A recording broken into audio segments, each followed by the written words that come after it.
Irmãos e irmãs, sejam todos bem-vindos à nossa leitura e reflexão do dia. Nós estamos na quarta-feira, dia 13 de janeiro, na primeira semana do tempo comum. A primeira leitura sugerida para a nossa reflexão de hoje é retirada da carta aos Hebreus, capítulo 2, versículos de 14 a 18. Visto que os filhos têm em comum a carne e o sangue, também Jesus participou da mesma condição para assim destruir, com a sua morte, aquilo que tinha o poder da morte, isto é, o diabo, e libertar os que, por medo da morte, estavam a vida toda sujeitos à escravidão. Pois, afinal, não veio ocupar-se com os anjos, mas com a descendência de Abraão. Por isso, devia fazer-se em tudo semelhante aos irmãos, para se tornar um sumo sacerdote misericordioso e digno de confiança nas coisas referentes a Deus, a fim de expiar os pecados do povo. Pois, tendo ele próprio sofrido ao ser tentado, é capaz de socorrer os que agora sofrem a tentação. Palavra do Senhor. A resposta a este texto proposta na liturgia de hoje com o Salmo 104, cujo refrão é: O Senhor se lembra sempre da aliança.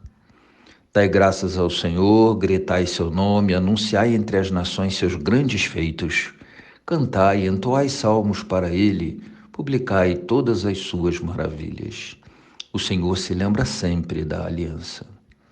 Gloriai-vos em seu nome que é santo, exulte o coração que busca a Deus. Procurai o Senhor Deus e seu poder, buscai constantemente a sua face. O Senhor se lembra sempre da aliança. Descendentes de Abraão, seu servidor, e filhos de Jacó, seu escolhido, ele mesmo, o Senhor, é nosso Deus. Vigoram suas leis em toda a terra. O Senhor se lembra sempre da aliança. Ele sempre se recorda da aliança promulgada há incontáveis gerações, da aliança que ele fez com Abraão e de seu santo juramento a Isaque. O Senhor se lembra sempre da aliança. O evangelho de hoje, proposto para a nossa reflexão, é de Marcos 1, capítulo 1, versículos de 29 a 39. Naquele tempo, Jesus saiu da sinagoga e foi com Tiago e João para a casa de Simão e André. A sogra de Simão estava de cama, com febre, e eles logo contaram a Jesus. E ele se aproximou, segurou sua mão e ajudou-a a levantar-se. Então a febre desapareceu e ela começou a servi-los. À tarde, depois do pôr do sol, levaram a Jesus todos os doentes e os possuídos pelo demônio. A cidade inteira se reuniu em frente da casa. Jesus curou muitas pessoas de diversas doenças e expulsou muitos demônios. E não deixava que os demônios falassem, pois sabiam quem ele era. De madrugada, quando ainda estava escuro, Jesus se levantou e foi rezar num lugar deserto. Simão e seus companheiros foram à procura de Jesus. Quando o encontraram, disseram: Todos estão te procurando. E Jesus respondeu: Vamos a outros lugares, às aldeias da redondeza. Devo pregar também ali, pois foi para isso que eu vim. E andava por toda a Galiléia, pregando em suas sinagogas e expulsando os demônios. Palavra da salvação. Convém sempre recordar que nós estamos na primeira semana de um tempo comum pós-Natal. Significa dizer que estamos num tempo de colheita dos frutos do mistério celebrado durante o tempo do Natal. E no Natal é o mistério da encarnação, do Verbo que se fez carne, assumiu nossa condição humana para salvar e resgatar esta mesma condição que está no eixo, no centro celebrativo e litúrgico da Igreja. Vejam que coisa interessante que a primeira leitura da carta aos Hebreus propõe então uma reflexão nesse sentido, semelhante ao que mais tarde os padres da Igreja formularão com a ideia de que o que não foi assumido também não foi remido. Assim, a carta aos Hebreus, logo no início do capítulo 2, versículo 14, diz assim: os filhos têm em comum a carne e o sangue.